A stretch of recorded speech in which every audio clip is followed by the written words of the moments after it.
아버지가 이상해. 간병인한테 왜 저렇게 애착을 보이는 거지? 딸 윤세빈은 아버지가 나이 많은 간병인을 절대 교체하지 말라고 하는 모습에 당황했다. 그리고 충격적인 순간이 왔다. 아버지가 유언장을 수정해 간병인에게 유산을 남기겠다고 선언한 것이다. 아버지, 정신 차리세요. 딸의 눈에 의심이 가득했다. 도대체 무슨 비밀이 있는 거지? 사연 시작 전에 잠깐 구독, 좋아요, 댓글로 따뜻한 응원 부탁드립니다. 무료지만 큰 힘이 됩니다. 서울 강남의 한 대학병원 최고급 VIP 병동. 평소라면 정적이 흐르는 이곳이 오늘만큼은 조금 분주했습니다. 복도 끝 특실 앞에서 정장을 입은 두 남녀가 낮은 목소리로 대화를 나누고 있었어요. 아버지 간병인 면접, 오늘로 마지막이에요. 윤세빈이 검은색 정장 차림으로 서류를 정리하며 말했습니다. 40 초반의 그녀는 아버지의 병간호를 빨리 처리해야 할 업무 중 하나로 여기는 듯 했어요. 손목에 고급 시계를 자꾸 확인하는 모습에서 조급함이 느껴졌습니다. 이번이 마지막 후보자죠? 나이가 많다고 들었는데요. 옆에 선 남동생 윤민호도 핸드폰을 들여다보며 말했어요. 그 역시 바쁜 일정 때문인지 계속 시간을 확인하고 있었습니다. 간병센터에서 강력 추천한 분이래요. 경력도 오래됐고 성실하다고 하네요. 그런데 솔직히 나이가 걱정되긴 해요. 70대 초반이라니. 윤세빈의 목소리에는 이미 부정적인 선입견이 묻어났어요. 젊고 체력 좋은 간병인을 원했던 그녀로서는 나이 많은 간병인이 달갑지 않았거든요. 다른 후보자들은 어땠어요? 그럭저럭이었어요. 아버지께서 특별히 마음에 드신 분은 없으셨고요. 오히려 까다로워지신 것 같아요. 남매는 짧은 대화를 나눈 뒤 병실 안으로 들어갔습니다. 넓은 병실 안은 고급스러운 가구들로 꾸며져 있었어요. 대형 창문 너머로는 서울 시내가 한눈에 내려다 보였습니다. 침대에 반쯤 기대어 누워있던 윤창호 회장이 천천히 고개를 돌렸어요. 68세의 나이답지 않게 여전히 카리스마가 느껴지는 얼굴이었지만 최근 몇 달간의 투병 생활로 인해 살이 많이 빠진 상태였습니다. 한때 재계를 호령했던 그 날카로운 눈빛도 이제는 많이 온화해져 있었어요. 아버지, 마지막 면접자가 도착했습니다. 잠시 후 들어오실 예정이에요. 윤창호는 고개만 살짝 끄덕였습니다. 말수가 적어진 것도 병이 시작된 이후의 일이었어요. 예전에 강단 있고 결단력 있던 회장의 모습은 찾아보기 어려웠습니다. 창밖을 바라보며 무언가 깊은 생각에 잠겨 있는 듯 했어요. 이때 복도에서 간병센터 관리자의 목소리가 들려왔습니다. 정옥 선생님, 이쪽으로 오세요. 긴장하지 마시고 평소처럼 하시면 됩니다. 네, 알겠습니다. 목소리만 들어도 차분하고 안정감이 느껴졌어요. 잠시 후 문이 조용히 열리며 한 여성이 들어왔습니다. 74세의 강정옥이었어요. 회색빛 머리를 단정하게 뒤로 넘긴 채 연한 베이지색 카디건에 검은색 바지를 입고 있었습니다. 화려하지 않은 소박한 차림이었지만 깔끔하고 정갈했어요. 얼굴에는 세월의 흔적이 깊게 새겨져 있었지만 눈빛만큼은 여전히 맑고 따뜻했습니다. 특히 입가에 자리한 잔잔한 미소가 인상적이었어요. 걸음걸이도 나이에 비해 의외로 기운차 보였습니다. 안녕하세요, 강정옥입니다. 정옥은 정중하게 인사했습니다. 목소리는 나지막했지만 안정감이 있었어요. 말 한마디 한마디에 진정성이 묻어났습니다. 허세나 꾸밈이 전혀 없는 자연스러운 모습이었어요. 윤세빈이 서류를 펼치며 형식적인 질문들을 시작했습니다. 나이가 74세시군요. 솔직히 말씀드리면 체력적으로 괜찮으실까 걱정됩니다. 간병은 정말 힘든 일이거든요. 걱정 마세요. 지금까지 해온 일들 모두 성실히 마쳤습니다. 나이보다는 마음가짐이 중요하다고 생각해요. 정욱의 답변은 차분하면서도 확신에 차 있었습니다. 그 모습을 본 윤창호의 시선이 정욱에게 머물기 시작했어요. 간병 경력은 얼마나 되시나요? 15년 정도 됩니다. 주로 어르신들을 돌봤어요. 치매를 앓으시는 분부터 중풍으로 거동이 불편한 분까지 다양하게 경험했습니다. 질문과 답변이 이어지는 동안 침대에 누워있던 윤창호의 시선이 정욱에게서 떠나지 않았어요. 뭔가 익숙한 느낌이 들었지만 확신할 수는 없었습니다. 목소리 톤이나 말하는 방식, 그리고 손짓까지도 어디선가 본 것 같았거든요. 가족은 어떻게 되시나요? 정욱의 표정이 잠시 어두워졌습니다. 하지만 금세 평온을 되찾았어요. 혼자 살고 있습니다. 자식들은 모두 멀리 있어서요. 그래서 오히려 일에 더 집중할 수 있어요. 설마 아니야. 그럴 리 없어. 윤창호는 속으로 중얼거렸습니다. 하지만 가슴 한구석에서 올라오는 묘한 감정은 부정할 수 없었어요. 마치 오래된 기억의 문이 살짝 열리는 듯한 느낌이었습니다. 면접이 끝나갈 무렵 정욱이 침대 옆으로 조심스럽게 다가왔습니다. 회장님, 편찮으시다니 마음이 아픕니다. 제가 정성껏 돌봐드릴게요. 몸이 아프시면 마음도 힘드시잖아요. 그 말을 하는 정욱의 목소리에는 진심 어린 걱정이 담겨 있었어요. 마치 가족을 걱정하는 것 같은 따뜻함이 느껴졌습니다. 그 순간 윤창호의 가슴이 두근거렸어요. 목소리 톤이 어디선가 들어본 것 같았거든요. 윤세빈은 정욱의 나이가 여전히 부담스러웠습니다. 다른 분들보다 연세가 많으신데 정말 괜찮으실까요? 밤낮으로 돌봄이 필요한 상황이거든요. 나이는 숫자일 뿐입니다. 마음이 중요하죠. 응급 상황에 대한 교육도 충분히 받았어요. 정욱의 답변에 윤창호가 작은 미소를 지었습니다. 그 미소를 본 정욱도 자연스럽게 온화한 미소를 지었어요. 자녀들은 여전히 탐탁지 않은 표정이었지만 윤창호 회장의 의견이 가장 중요했거든요. 이분으로 하겠습니다. 윤창호의 결정에 남매는 깜짝 놀랐어요. 아버지가 이렇게 빨리 결정을 내린 것은 처음이었거든요. 아버지, 정말 괜찮으세요? 더 신중하게 생각해 보시는 게 어떨까요? 됐다, 이분이 좋겠다. 윤창호의 목소리에는 확신이 있었습니다. 정욱은 고개를 깊숙이 숙여 정중하게 인사했어요. 감사합니다. 최선을 다하겠습니다. 그날 저녁 정욱은 자신의 소박한 물건들을 병실 한쪽에 조용히 정리했습니다. 작은 여행 가방 하나가 전부였어요. 몇 벌에 갈아입을 옷과 개인용품, 그리고 오래된 성경책 한 권이 전부였습니다. 윤창호는 그 소박한 모습을 지켜보며 마음 한구석이 뭉클해졌어요. 정욱이 침대 옆 탁자를 깔끔하게 정리하고 물컵을 새로 채워주었습니다. 그 손길이 너무나 자연스럽고 따뜻했어요.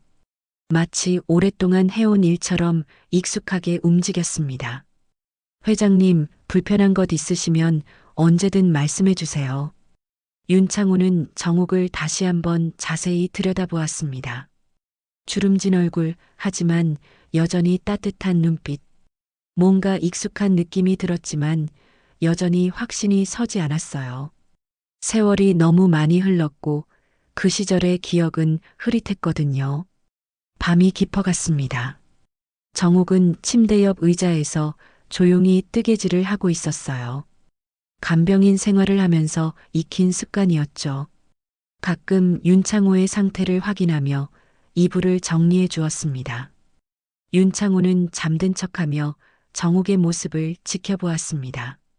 마음 깊은 곳에서 아주 오래된 기억이 떠올랐지만 여전히 확신할 수는 없었어요.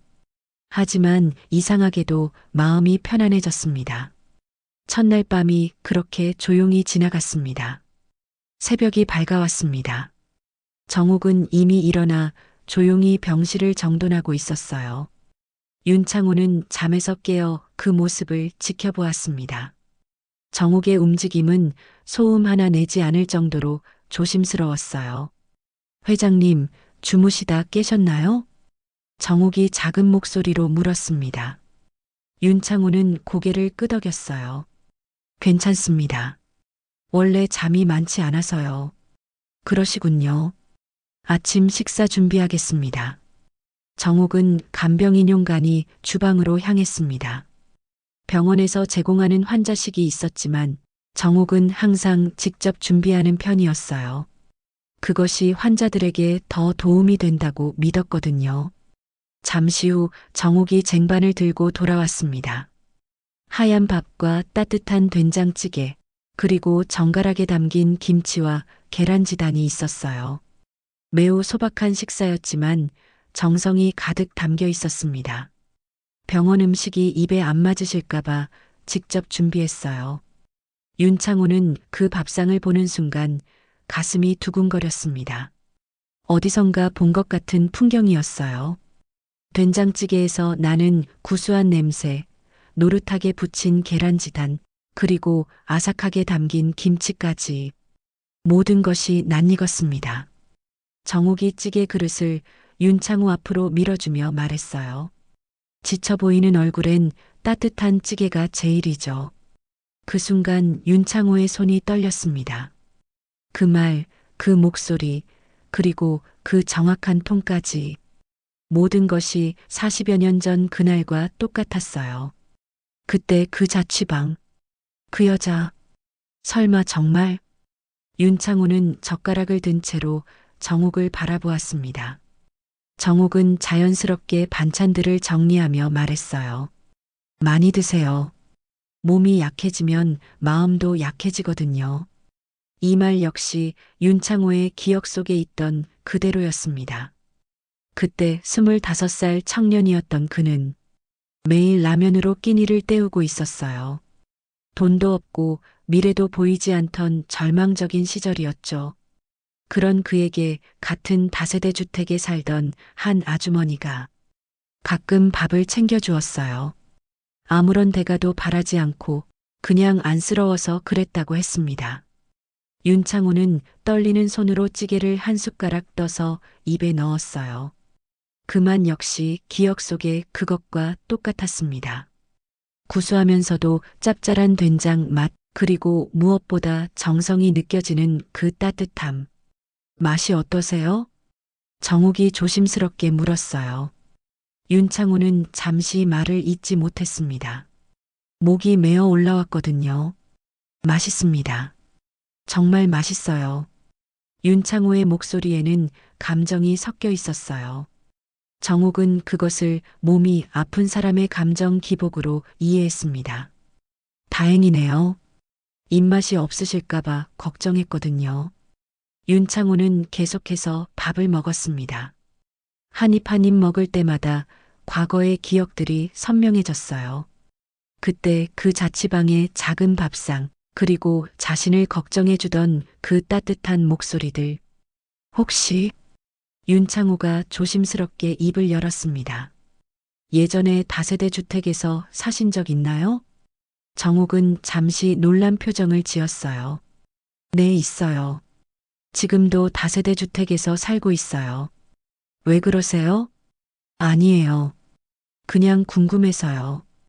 윤창호는 더 이상 묻지 못했습니다. 만약 정말 그 사람이라면, 그리고 정옥이 자신을 알아보지 못한다면 어떻게 해야 할지 몰랐거든요.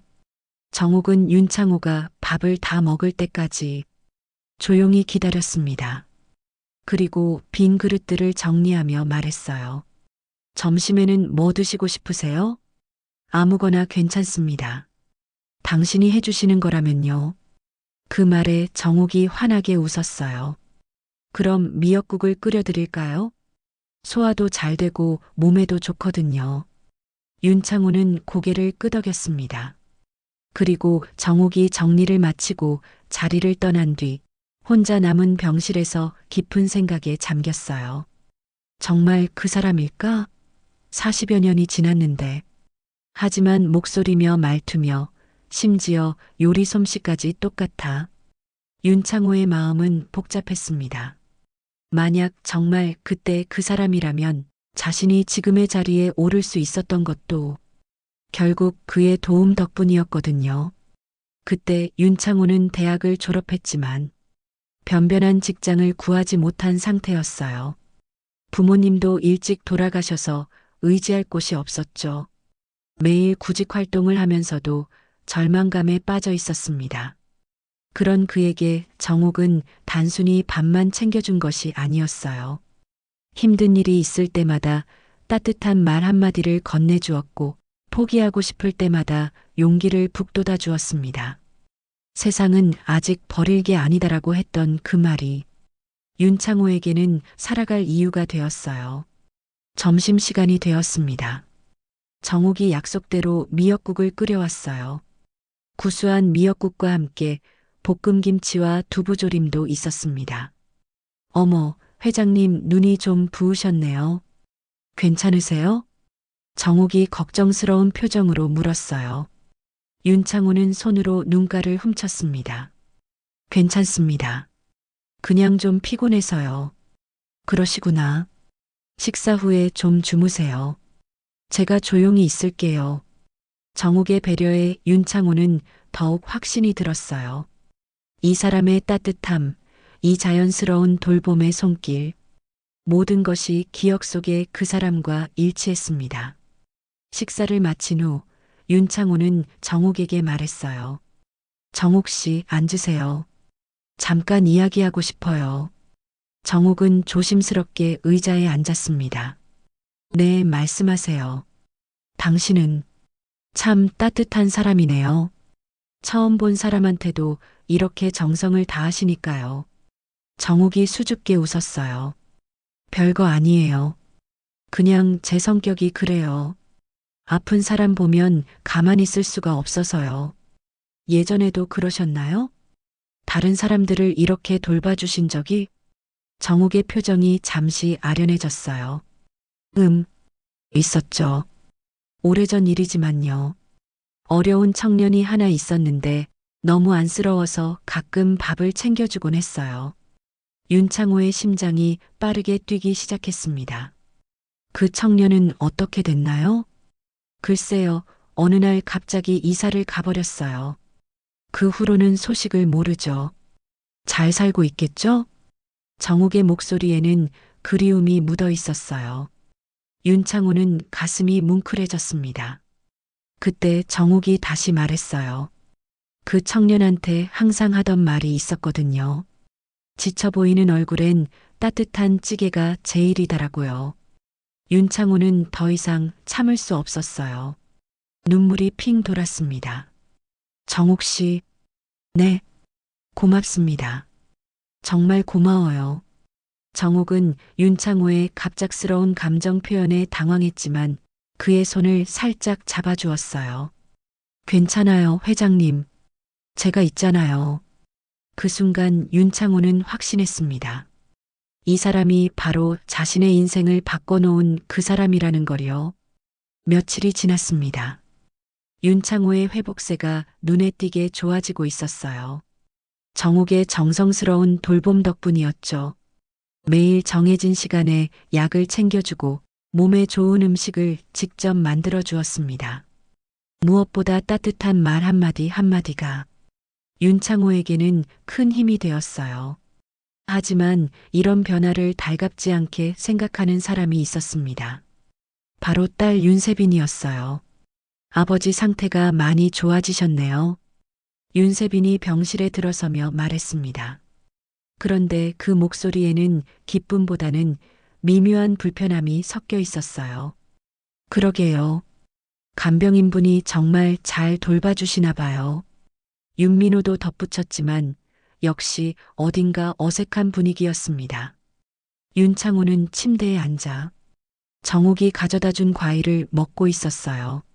얼굴에도 생기가 돌고 목소리도 예전보다 힘이 있어 보였습니다. 정옥 씨 덕분이죠. 정말 고마운 분이에요. 윤창호의 말에 윤세빈의 표정이 미묘하게 변했어요. 아버지가 간병인을 이렇게 극찬하는 모습을 본 적이 없었거든요. 정옥은 구석에서 조용히 빨래를 정리하고 있었습니다. 가족들이 대화할 때는 항상 이렇게 자리를 비켜주곤 했어요. 간병인분, 잠깐 나가 계시겠어요? 가족끼리 이야기할 게 있어서요. 윤세빈이 정옥에게 말했습니다. 정옥은 고개를 끄덕이며 병실을 나갔어요. 정옥이 나간 후 윤세빈은 아버지에게 다가갔습니다. 아버지, 솔직히 말씀드릴게요. 간병인분 나이가 너무 많지 않나요? 무슨 소리야? 이 나이에 간병인이라뇨. 체력도 안 되실 텐데요. 응급 상황이 생기면 어떻게 하시려고요? 윤세빈의 목소리에는 노골적인 불만이 드러나 있었어요. 윤민호도 옆에서 고개를 끄덕였습니다. 누나 말이 맞아요. 젊고 전문적인 간병인으로 바꾸는 게 좋을 것 같은데요. 하지만 윤창호의 반응은 예상과 달랐어요. 교체 같은 소리는 다시 꺼내지 마라. 윤창호의 목소리에는 단호함이 있었습니다. 두 사람은 깜짝 놀랐어요. 최근 들어 말수가 적고 순했던 아버지가 이렇게 강하게 반응한 것은 처음이었거든요. 아버지, 왜 그러세요? 우리가 아버지를 걱정해서 하는 말인데요. 내가 만족하고 있다고 했잖아. 그래도 윤세빈이 말을 이어가려 했지만 윤창호가 손을 들어 제지했어요. 됐다. 이 이야기는 여기서 끝내자. 그때 윤세빈이 조심스럽게 물었습니다. 아버지, 혹시 무슨 사이세요? 예전부터 아는 사람이에요? 윤창호는 잠시 침묵했어요. 아직 확신을 가지고 말할 수는 없었지만 마음속으로는 거의 확실했습니다. 내가 묻지 않았으니 너도 묻지 마라. 윤창호의 대답은 애매했지만 그 말투에는 더 이상 간섭하지 말라는 경고가 담겨 있었어요. 윤세빈은 더욱 의심스러워졌습니다. 아버지의 이상한 반응, 간병인에 대한 과도한 호의, 뭔가 숨겨진 사연이 있는 것 같았어요. 아버지가 이상해. 간병인한테 왜 저렇게 애착을 보이는 거지? 병실을 나온 후 윤세빈이 동생에게 속삭였어요. 누나도 느꼈구나. 나도 이상하다고 생각했어. 첫날부터 너무 빨리 결정하신 것도 그렇고, 혹시 아버지가 옛날에 바람을 피운 건 아닐까? 윤세빈의 말에 윤민호가 놀랐어요. 설마 그런, 나이도 비슷하고 아버지 반응도 이상하잖아. 뭔가 있는 것 같아. 남매는 의심의 눈초리로 복도에서 기다리고 있던 정옥을 바라보았습니다. 정옥은 그런 시선을 느끼면서도 애써 모른 척했어요. 다시 병실로 들어간 후 분위기는 여전히 어색했습니다. 윤세빈은 정옥을 유심히 관찰하기 시작했어요. 간병인분, 혹시 예전에 다른 직업을 가지신 적 있나요? 정옥이 고개를 들었어요. 네, 젊을 때는 식당에서 일했어요. 그 후에는 가정부 일도 하고 여러 가지 일을 했죠. 어느 동네에서 사셨어요? 여기저기 많이 이사 다녔어요. 다세대 주택에서 주로 살았고요. 윤세빈의 질문이 계속되자 윤창호가 개입했어요. 왜 자꾸 개인적인 질문을 하니?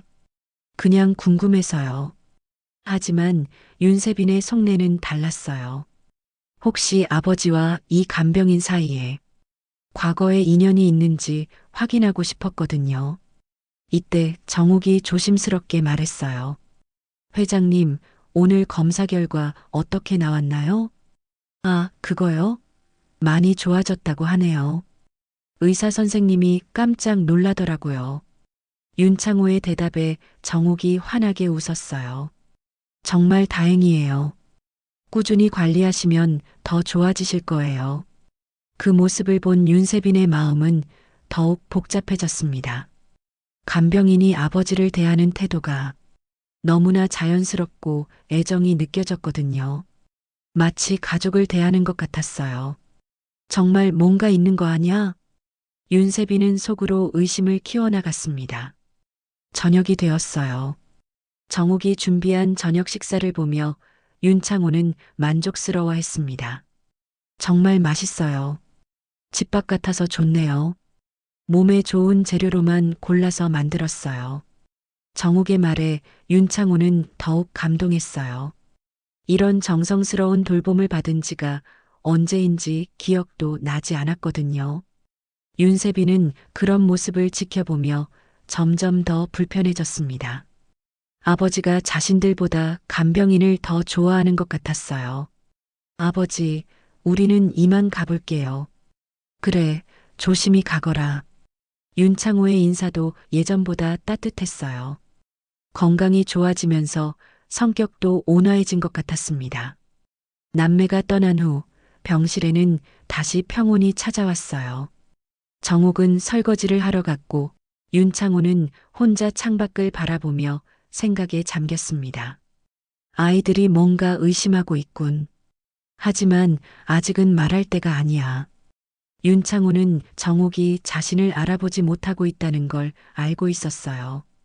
그래서 더욱 조심스러웠습니다. 섣불리 과거를 들춰내기보다는 정욱 스스로 깨닫기를 기다리고 있었거든요. 정욱이 설거지를 마치고 돌아왔어요. 회장님, 이제 주무실 시간이에요. 네, 고생하셨어요. 정욱이 이불을 정리해주며 말했어요. 내일도 맛있는 식사 준비해 드릴게요. 고맙습니다. 정말. 윤창호의 목소리에는 진심이 담겨 있었어요. 정욱은 그런 윤창호를 보며 뿌듯해했습니다. 하지만 두 사람 모두 서로가 과거에 어떤 인연으로 만났던 사람들이었는지는 아직 모르는 상태였어요. 다만 마음 깊은 곳에서 올라오는 친숙함과 따뜻함을 느끼고 있을 뿐이었습니다. 밤이 깊어가면서 병실에는 고요함이 찾아왔어요. 하지만 두 사람의 마음속에는 각각 다른 생각들이 맴돌고 있었습니다. 그날 밤 윤창호는 잠들 수 없었습니다.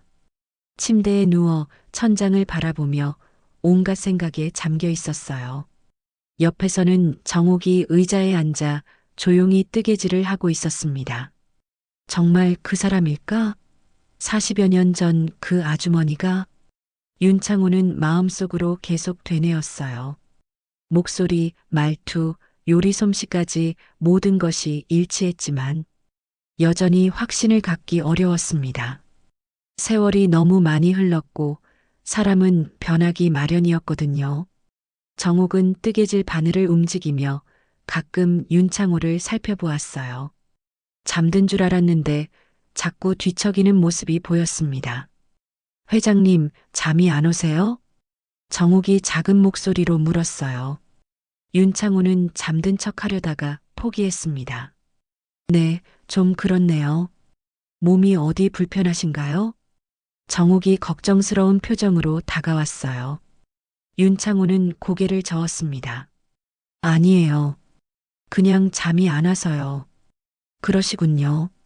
따뜻한 우유 한 잔 데워드릴까요? 괜찮습니다. 그냥 이렇게 있겠어요. 하지만 정욱은 이미 자리에서 일어나고 있었어요. 잠깐만 기다리세요. 금방 갖다 드릴게요. 정욱이 나간 사이 윤창호는 혼자 중얼거렸습니다. 그때도 이랬지.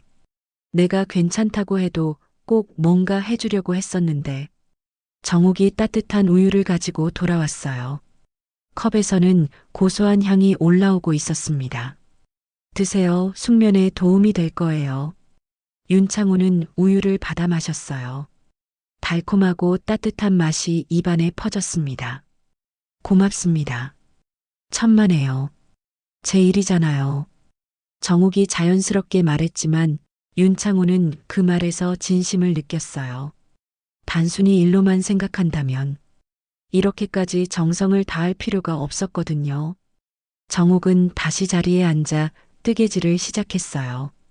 바늘이 실을 엮어가는 소리가 고요한 병실에 작게 울렸습니다. 뭘 만드시는 거예요? 윤창호가 물었어요. 목도리요. 겨울이 다가오니까요. 누구 거예요? 정욱이 잠시 손을 멈췄어요. 글쎄요. 아직 정하지 못했어요. 만들다 보니 누군가가 생각날 것 같아서요. 그 말에 윤창호의 가슴이 두근거렸습니다.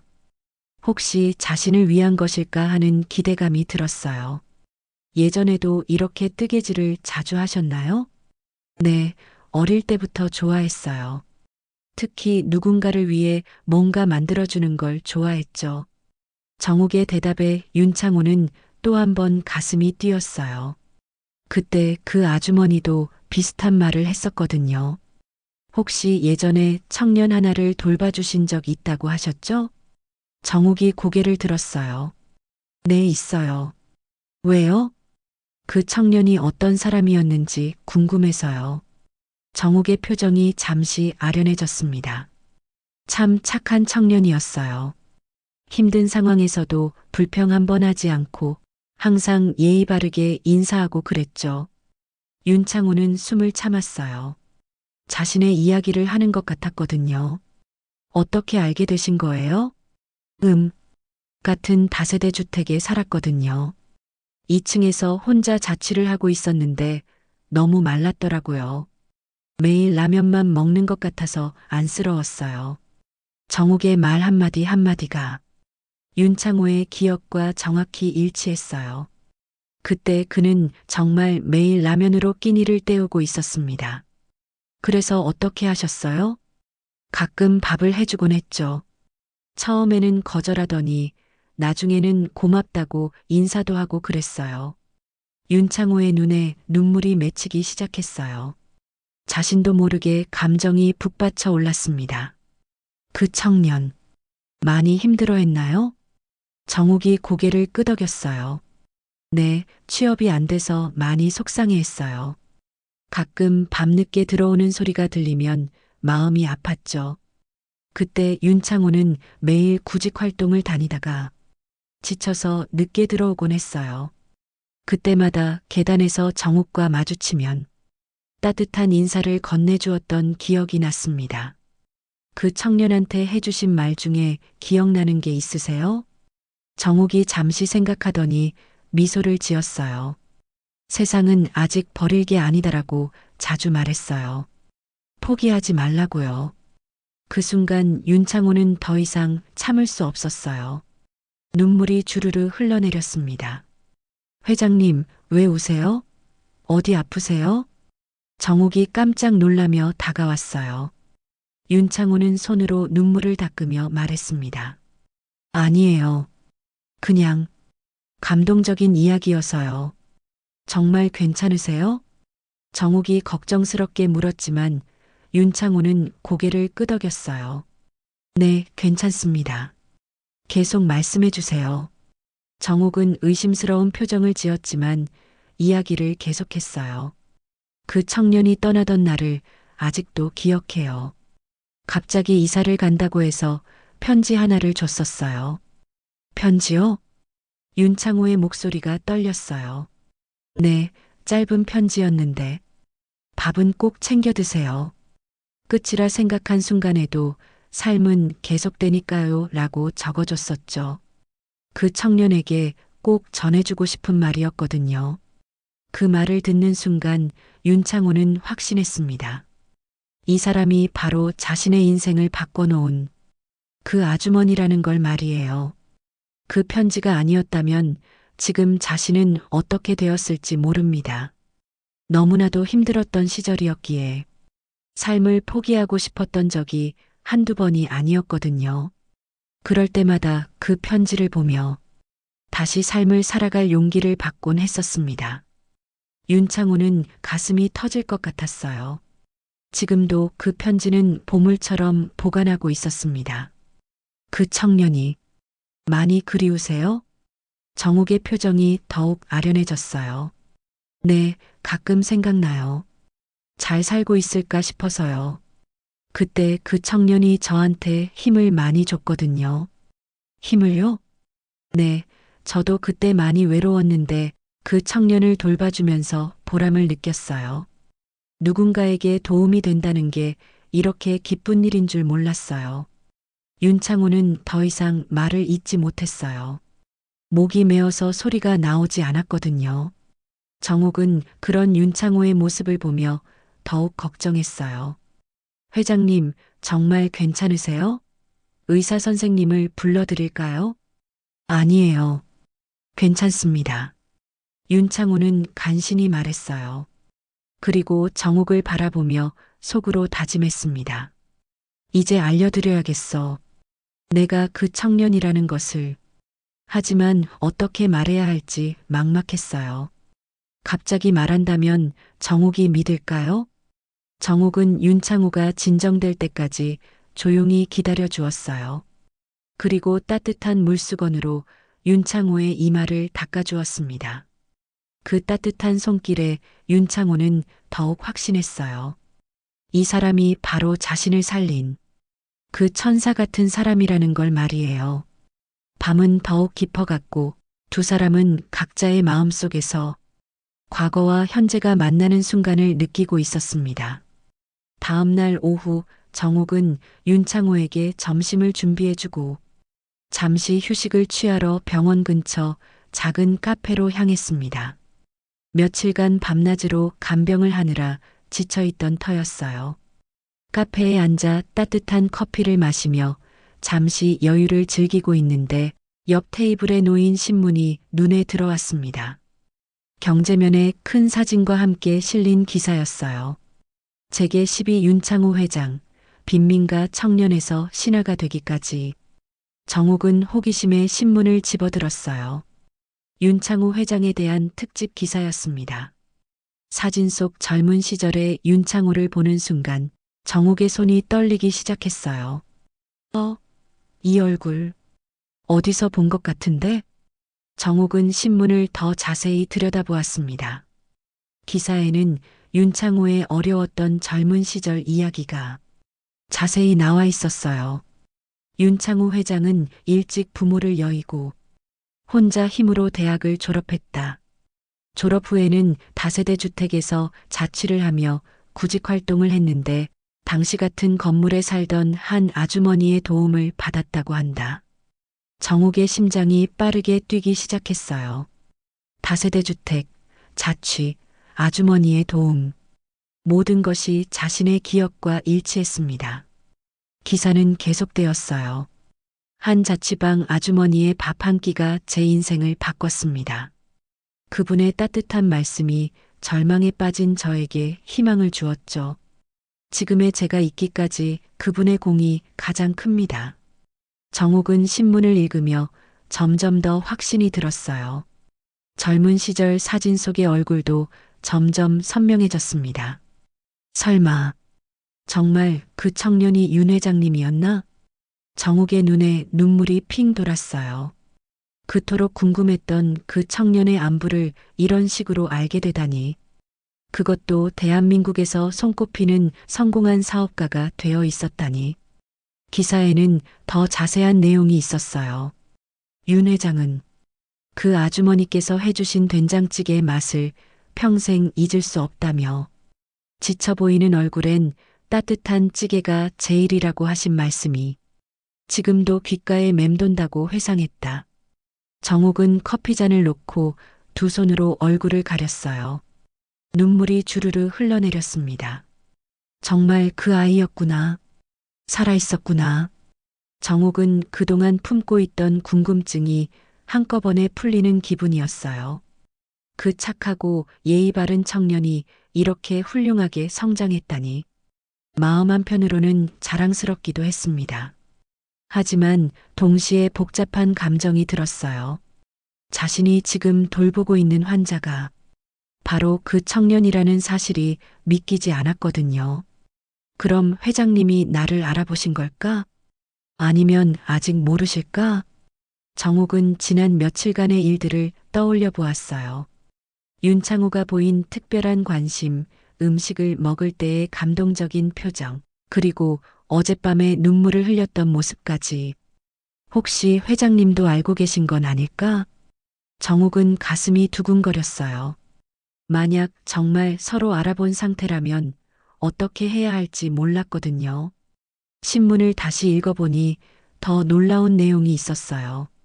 윤 회장은 현재 투병 중인 것으로 알려졌다.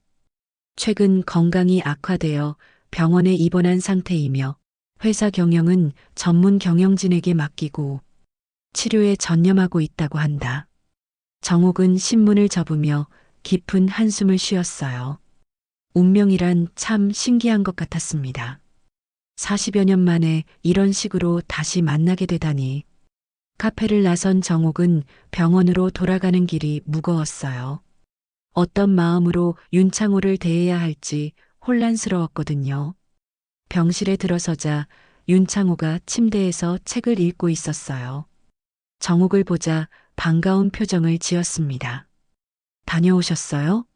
좀 쉬셨나요? 네, 감사합니다. 정옥의 목소리가 평소와 달리 어색했어요. 윤창호는 그것을 눈치챘습니다. 무슨 일 있으세요? 표정이 안 좋으신데. 아, 아니에요. 그냥 좀 피곤해서요. 정옥은 얼른 자리를 정리하며 화제를 돌렸어요. 하지만 마음속으로는 계속 복잡한 생각이 들었습니다. 윤창호 역시 정옥의 변화를 느꼈어요. 뭔가 달라진 것 같았거든요. 정옥 씨, 혹시 제가 누군지 아세요? 윤창호가 조심스럽게 물었어요. 정옥은 깜짝 놀라며 고개를 들었습니다. 네, 무슨 말씀이세요? 아니에요. 그냥 궁금해서요. 윤창호는 더 이상 묻지 못했어요. 정옥의 반응을 보니 아직 확실하지 않은 것 같았거든요. 저녁 준비를 하는 정옥의 손길은 평소보다 조심스러웠어요. 된장찌개를 끓이면서도 계속 윤창호를 의식했습니다. 이 찌개를 그렇게 그리워하셨구나.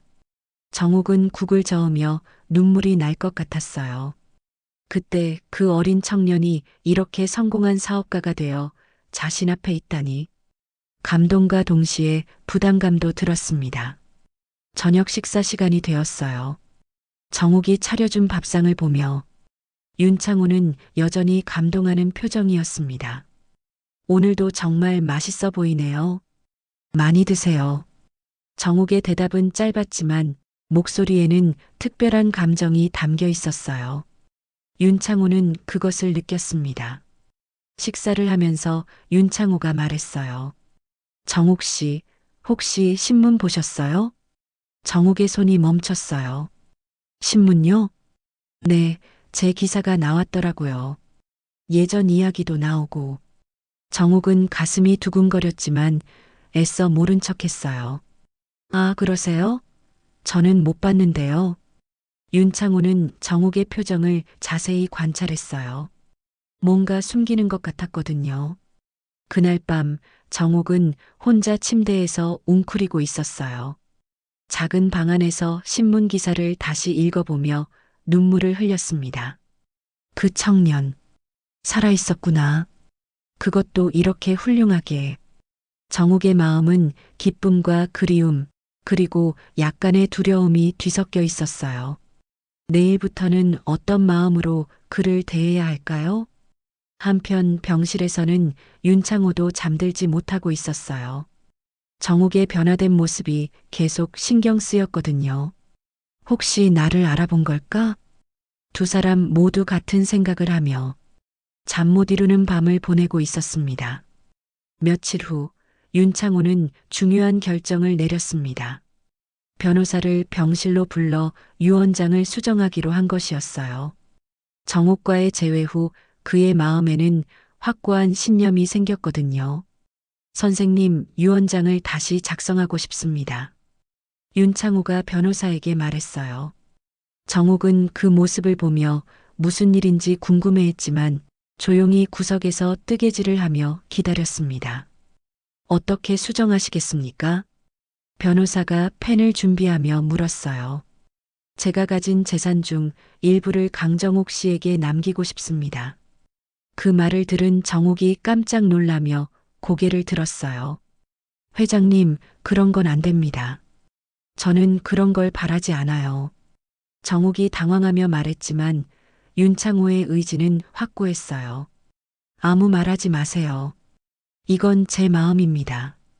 윤창호는 변호사에게 다시 말했어요. 이렇게 적어주세요. 내가 가진 것의 일부는 그날의 밥상을 나눠준 그 사람에게 드립니다.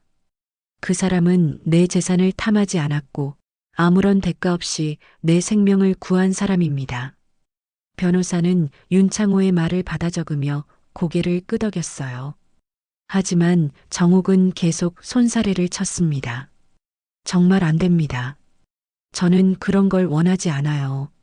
정욱 씨, 이건 제가 평생 갚고 싶었던 빚이에요. 당신이 거절할 권리는 없습니다. 윤창호의 단호한 말에 정욱은 더 이상 반박하지 못했어요. 바로 그때 병실 문이 열리며 윤세빈과 윤민호가 들어왔습니다. 변호사가 있는 모습을 보고 의아해했어요. 아버지, 무슨 일이세요? 변호사님이 왜 오셨나요? 윤세빈이 물었습니다. 윤창호는 침착하게 대답했어요. 유 원장을 수정했다. 유 원장을요? 갑자기 왜요? 윤민호가 놀라며 물었어요. 내 마음이다. 궁금하면 나중에 확인해 보거라. 윤창호의 답변은 짧았지만 남매는 뭔가 심상치 않음을 느꼈어요. 특히 간병인인 정욱이 함께 있는 상황이 더욱 의심스러웠습니다. 변호사가 떠난 후 윤세빈이 아버지에게 다가왔어요. 아버지, 혹시 유 원장의 간병인분 이야기가 들어간 건 아니죠? 날카로운 질문에 윤창호는 정직하게 답했어요. 그렇다. 네. 정말요? 윤세빈의 목소리가 높아졌어요. 윤민호도 믿을 수 없다는 표정을 지었습니다. 아버지, 왜 그런 결정을 하셨어요? 그냥 간병인일 뿐인데요. 그냥 간병인이 아니다. 윤창호의 말에 남매는 더욱 궁금해졌어요. 그럼 뭔데요? 혹시 예전에 특별한 관계였던 건가요?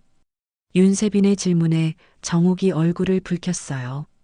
윤창호는 고개를 저었습니다. 그런 관계가 아니다. 하지만 내게는 생명의 은인이다.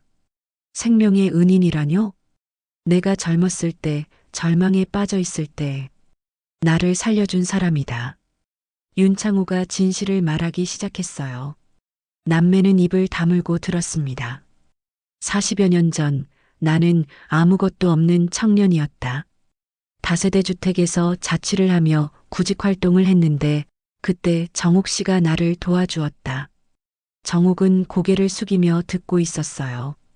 기댈 곳도 기댈 사람도 없었던 나에게 매일 밥을 챙겨주시고 포기하지 말라고 용기를 주셨다.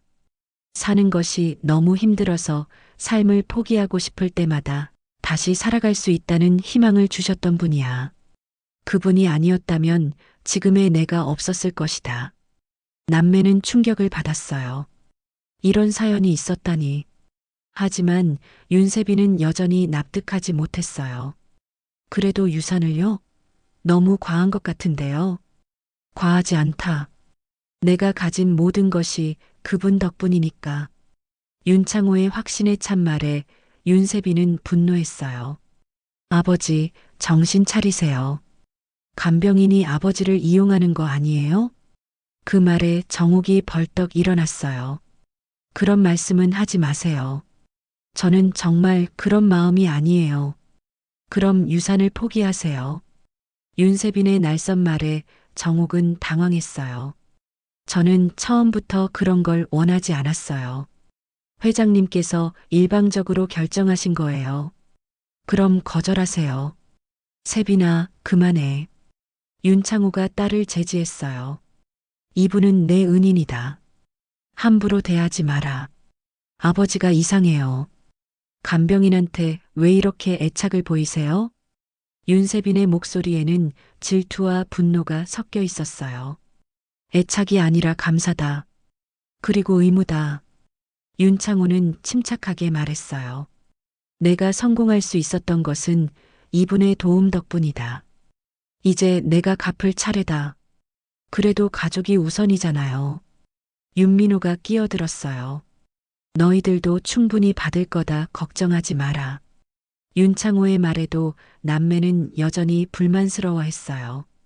정옥은 그 모습을 보며 마음이 아팠어요. 자신 때문에 가족 간에 갈등이 생기는 것 같았거든요. 회장님, 정말 괜찮습니다. 저는 그런 걸 원하지 않아요. 정옥이 다시 한번 말했지만 윤창호는 고개를 저었어요. 안 됩니다. 이미 결정한 일이에요. 윤세비는 더욱 화가 났어요. 아버지, 정말 이해할 수 없어요. 왜 이렇게 고집을 부리세요? 고집이 아니라 신념이다. 윤창호의 단호한 말에 윤세비는 할 말을 잃었어요. 그럼 저희는 어떻게 되는 건가요? 너희들은 이미 충분히 받았다. 교육도, 기회도 모든 걸 다 줬잖니. 윤창호의 말이 맞았어요. 남매는 이미 충분한 혜택을 받으며 자랐거든요. 하지만 윤세비는 여전히 받아들이기 어려워했어요. 그래도 혈육이잖아요. 혈육이라고 해서 모든 걸 당연하게 생각하면 안 된다. 윤창호의 말에 남매는 충격을 받았어요. 아버지가 이렇게 냉정하게 말하는 걸 처음 들었거든요. 정옥은 그 광경을 보며 괴로워했어요. 자신 때문에 가족이 이렇게 다투는 모습을 보기 힘들었거든요. 정말 죄송합니다. 제가 사양하겠습니다. 정옥이 고개를 숙여 말했지만 윤창호는 더욱 단호해졌어요. 안 됩니다. 이건 제 의무입니다. 아무도 막을 수 없어요. 그날 밤 병실은 무거운 침묵에 휩싸였어요. 가족 간의 갈등 때문에 모두의 마음이 무거웠습니다. 정옥은 윤창호가 잠든 후 조용히 중얼거렸어요. 회장님을 살렸다는 것만으로도 충분합니다. 하지만 윤창호의 마음은 이미 결정되어 있었어요. 평생 갚고 싶었던 은혜를 이제야 갚을 수 있게 되었다는 생각에 마음이 편했습니다. 다음 날부터 병실 분위기는 더욱 어색해졌어요. 남매들의 시선이 차가워졌고 정옥은 그것을 견디기 힘들어했습니다. 하지만 윤창호는 흔들리지 않았어요. 자신의 결정이 옳다고 확신했거든요. 2달이 지났습니다. 윤창호의 건강은 점점 악화되고 있었어요. 정옥의 정성스러운 간병에도 불구하고 병은 그를 서서히 잠식해가고 있었습니다. 어느 가을날 저녁 윤창호가 정옥을 불렀어요. 정옥 씨, 잠깐 앉으세요. 정옥은 뜨개질하던 손을 멈추고 침대 옆으로 다가갔습니다. 윤창호의 얼굴은 많이 야위어 있었지만 눈빛만은 여전히 따뜻했어요. 제가 곧 떠날 것 같습니다. 무슨 말씀을? 정옥의 목소리가 떨렸어요. 하지만 윤창호는 평온한 표정이었습니다. 괜찮아요. 이미 마음의 준비는 다 했거든요. 그리고 당신을 다시 만날 수 있어서 정말 행복했어요. 정옥의 눈에 눈물이 맺혔습니다. 회장님, 정옥 씨 고마웠어요. 정말로요. 당신 덕분에 아름다운 인생을 살 수 있었어요. 윤창호가 정옥의 손을 잡았어요. 그 손은 차갑지만 여전히 따뜻한 온기가 남아 있었습니다. 저야말로 감사했어요. 그 청년을 돌볼 수 있어서, 그리고 이렇게 다시 만날 수 있어서요. 정옥도 눈물을 흘리며 말했어요. 마지막으로 부탁이 있어요. 뭐든지 말씀하세요. 된장찌개 한 번 더 끓여주실 수 있나요? 그날처럼요. 정옥은 고개를 끄덕였어요.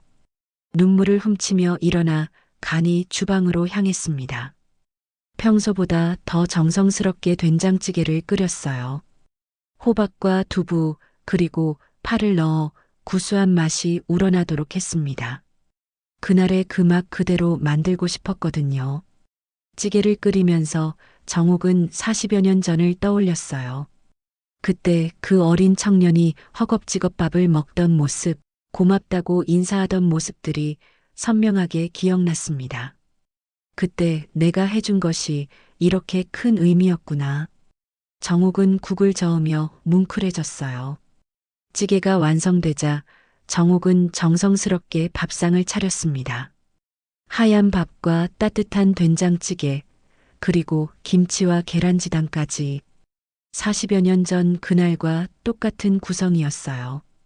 드세요. 정옥이 밥상을 윤창호 앞에 놓았어요. 윤창호는 그 밥상을 보며 감격했습니다. 정말 그때와 똑같네요. 윤창호가 떨리는 손으로 숟가락을 들었어요. 찌개를 한 숟가락 떠서 입에 넣자 눈물이 흘러내렸습니다. 맛있어요. 정말 그때 그 맛이에요. 다행이에요. 정옥도 함께 눈물을 흘렸어요. 윤창호는 천천히 밥을 먹었습니다. 한 숟가락 한 숟가락 소중히 음미하며 먹었어요. 그것이 정옥이 해준 마지막 밥상이 될 거라는 걸 알고 있었거든요. 정옥 씨, 네, 행복하세요. 당신은 세상에서 가장 아름다운 사람이에요. 윤창호의 말에 정옥은 더욱 마음이 아팠어요. 회장님도요. 정말 훌륭한 분이 되셨어요. 그날 밤 윤창호는 평화롭게 잠들었습니다. 그리고 다시는 깨어나지 못했어요. 장례식이 끝난 후 정옥은 다세대 주택의 작은 집으로 돌아왔습니다. 오랜만에 돌아온 집은 쓸쓸했지만 익숙했어요. 정옥은 평소 하던 대로 저녁 준비를 시작했습니다. 혼자 먹을 밥이지만 정성스럽게 차렸어요. 된장찌개와 김치, 그리고 계란지단까지 밥상을 차리고 앉으니 텔레비전에서 뉴스가 흘러나왔어요. 윤창호 회장의 유언에 따라 간병인 강정옥 씨에게 유산 일부가 전달됐지만 강 씨는 전달받은 유산 전액을 밥상 나눔 복지재단에 기부한 것으로 알려졌습니다. 뉴스를 들으며 정옥은 조용히 웃었어요. 실제로 정옥은 윤창호에게 받은 유산을 모두 기부하기로 결정했습니다. 어려운 사람들을 돕는 재단을 만들어서 말이에요. 그날 드린 찌개, 맛있게 드셔서 다행이네요. 정옥은 혼잣말을 하며 밥을 먹기 시작했어요. 텔레비전 화면에는 정갈하게 차려진 된장찌개와 밥 한 그릇이 나왔습니다. 그리고 흐릿하게 비치는 옛날 자취방 밥상 사진 한 장도 함께요. 정옥은 그 사진을 보며 눈가가 촉촉해졌어요. 그때 그 청년의 모습이 선명하게 떠올랐거든요. 참 착한 청년이었는데 정말 훌륭하게 자랐구나. 정옥은 밥을 먹으며 뿌듯해했어요. 자신이 해준 작은 도움이 이렇게 큰 결실을 맺었다니 감동적이었습니다. 식사를 마친 후 정옥은 윤창호가 남긴 편지 한 통을 꺼냈어요. 장례식 날 변호사가 전달해 준 것이었습니다. 편지를 열어보니 윤창호의 정성스러운 글씨가 적혀 있었어요.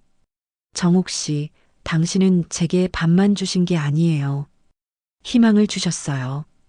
절망에 빠진 청년에게 살아갈 이유를 주셨어요. 그 덕분에 저는 아름다운 인생을 살 수 있었습니다. 정말 고맙습니다. 그리고 존경합니다. 정옥은 편지를 읽으며 또다시 눈물을 흘렸어요. 그리고 그 편지를 소중히 접어서 서랍에 넣었습니다. 창밖으로는 저녁 노을이 아름답게 물들고 있었어요. 정옥은 창가에 서서 그 노을을 바라보았습니다. 잘 가요. 그날의 청년. 정옥의 목소리가 조용히 울렸어요. 며칠 후 정옥은 다시 간병 일을 시작했습니다. 또 다른 어르신을 돌보기 위해서였어요. 그것이 자신이 할 수 있는 가장 의미 있는 일이라고 생각했거든요. 새로운 환자분을 만나며 정옥은 생각했어요. 이분에게도 따뜻한 밥 한 끼를 정성껏 대접해드려야겠어. 그렇게 정옥은 또 다른 사람에게 온기를 전하기 시작했습니다. 윤창호와의 아름다운 인연을 가슴에 품은 채로 말이에요. 세상에는 이런 작은 선행들이 모여 큰 사랑을 만들어가고 있습니다. 정옥과 윤창호의 이야기처럼 따뜻한 마음이 또 다른 따뜻한 마음을 만들어가면서 말이지요. 정옥의 하루는 오늘도 새로운 환자분을 위한 따뜻한 된장찌개를 끓이는 것으로 시작되었습니다. 그리고 그 찌개에는 변함없는 사랑과 정성이 담겨 있었어요.